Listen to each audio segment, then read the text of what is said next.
Friends, అమ్మ గురించి ఎంత చెప్పినా మాటలు సరిపోవు, ఎంత రాసినా రాత సరిపోదు. అందుకే అమ్మ గురించి నా మాటల్లో ఈ ఒక చిన్న కవిత అమ్మ కోసం అంకితం.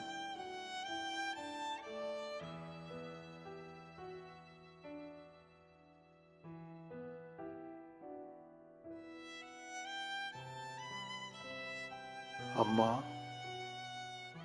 బహుశా నేను ఆ దేవుడితో అడుగుంటానమ్మా, నువ్వు నాకు అమ్మగా కావాలని. అందుకే కాబోలు ఆ దేవుడు నాకు నీ కడుపులో పుట్టించాడు.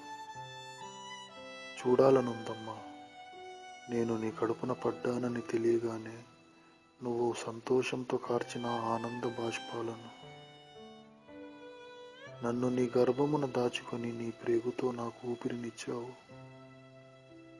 ఎంతో బాధ పెట్టుంటానమ్మా నిన్ను నేను, కానీ ఏ ఒక్కసారి కూడా నా బరువును భారంగా భావించకుండా నన్ను నవమాసాలు మోసావమ్మా.